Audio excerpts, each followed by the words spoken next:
समझो, कुछ दिन पहले बताए थे उम्र के जहाँ सवाल मिलेगा, तो बाद में जब कहेगा तो क्या करेंगे, जोड़ देंगे। अब पूर्ण कहेगा तो माइनस कर देंगे। बताए थे ना हम, याद है?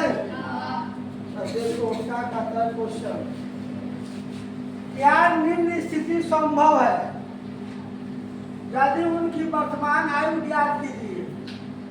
दो मित्रों की आयु का योग 20 वर्ष है। 4 वर्ष पहले उनकी आयु का गुणनफल 48 वर्ष है। क्वेश्चन कह रहा है कि जो उम्र निकालना संभव है तो निकाल के बताइए, और यदि संभव नहीं है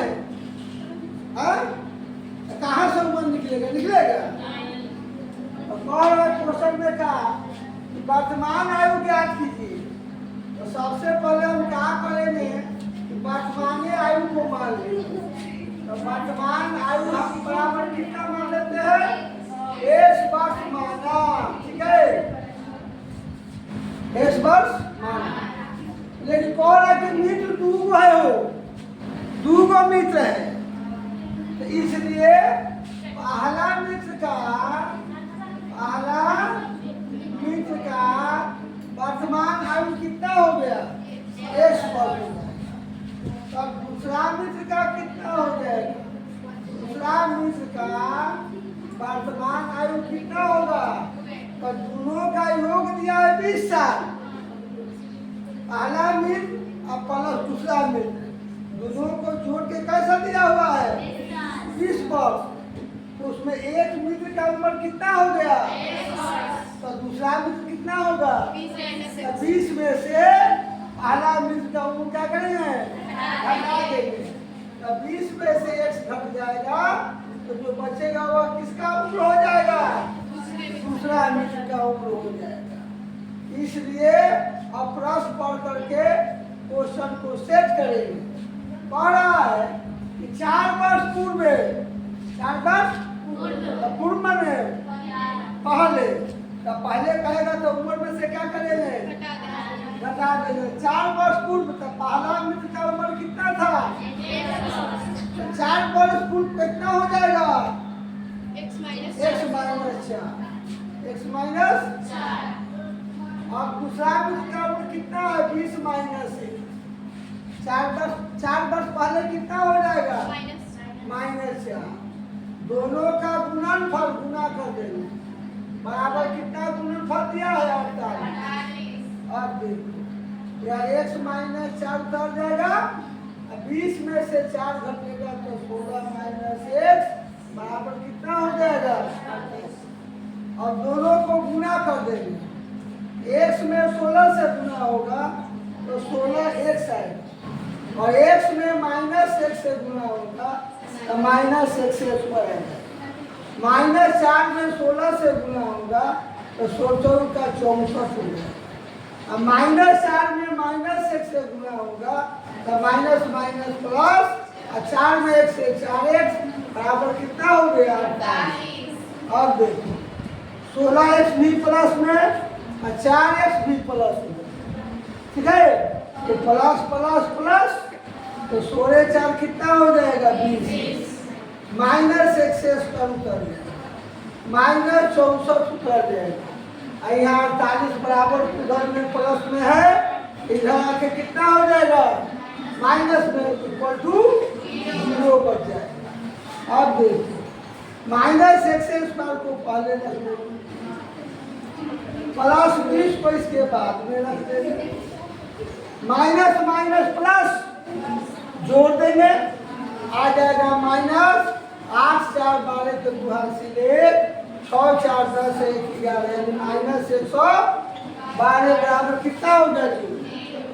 यहाँ आगे माइनस का चिन्ह आया होगा, यदि इसको हटा दीजिएगा तो गुणनफल एकदम आसान हो जाएगा। इसलिए क्या करेंगे कि सबों में से माइनस कॉमन निकाल देंगे, तो हो जाएगा x square plus minus minus 20 और माइनस माइनस प्लस 112 बराबर कितना हो गया?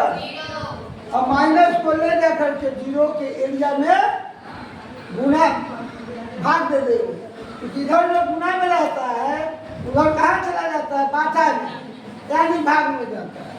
तो यह हो जाएगा x स्क्वायर माइनस बी से प्लस 112, ठीक है। और जीरो में जाके माइनस से क्या हो गया, भाग हो गया तो 100 हो गया जीरो। समझ में आया?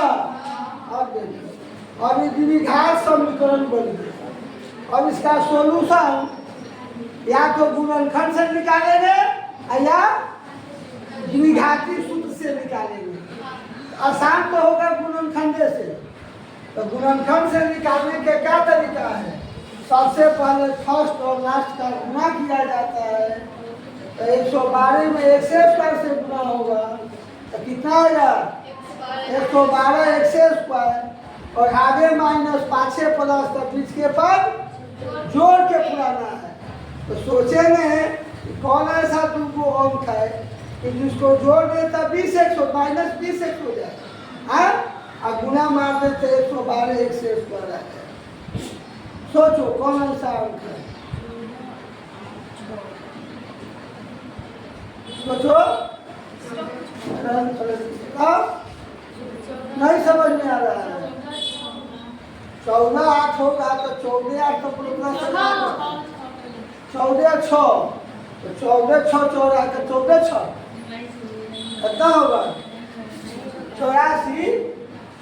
बुरा का 112 लाना चाहिए तो नहीं पता चल रहा है। तो उस कंडीशन में क्या करेंगे? 112 को खंड करेंगे तो 2 से कम हो, 2 पर से 10 और 2 से का 2 से 28 दूनी 56, 14 दूनी 28 और 2 से 14 हो गया। बोलो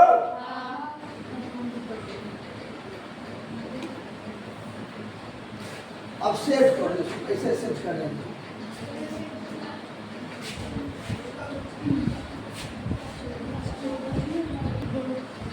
देखो 2 दूनी के 4 और दूनी के 8 7 56 दूनी 112 आ जा रहा है। लेकिन 56 में 2 जोड़ रहे हैं तो 58 हो जा रहा है। अब चलो 2 दूनी के 4 4 7 28 28 में 4 से गुना करेंगे और 32 को 3 4 दूनी 8 निकाले गुना को क्या आ रहा है? लेकिन 28 में 4 जोड़ेंगे तब 32। तो गुणनखंड से नहीं आ रहा है, देख रहा है। तो अब क्या करेंगे? तो वहां द्विघाती सूत्र का उपयोग करेंगे। चलिए अब उससे ऊपर है द्विघाती सूत्र, गुणनखंड से संभव नहीं हो रहा है। यहाँ a का वैल्यू 1 हो जाएगा, b का वैल्यू -20 होगा और c का वैल्यू 112 होगा। इसलिए b बराबर a स्क्वायर माइनस 4ac होगा। तो b का वैल्यू -20 का स्क्वायर 4 गुने a का वैल्यू 1 और c का वैल्यू 112। ठीक है? बताओ द्विघाती सूत्र का सहारा क्यों लेना पड़ा है? क्योंकि गुणनखंड से संभव नहीं हो रहा था, इसलिए द्विघाती सूत्र का सहारा लिया गया है। 20 400 माइनस माइनस प्लस यानी 400 आ जाएगा। आई गुना करेंगे तो 4 दूनी 400 कितना गया? 40। तो 400 में से 448 घट गया, माइनस कितना आ गया? ओ डी का वैल्यू माइनस में है। इसका अर्थ है कि इसका उम्र नहीं निकलेगा, संभव नहीं है। इसीलिए गुणनखंड विधि से नहीं बना है। लिख देंगे चूंकि डी लेस देन 0, डी का वैल्यू 0 से क्या है? छोटा है। अतः वर्तमान आयु ज्ञात करना संभव नहीं है, संभव नहीं है। यही हमारा आंसर हो जाए।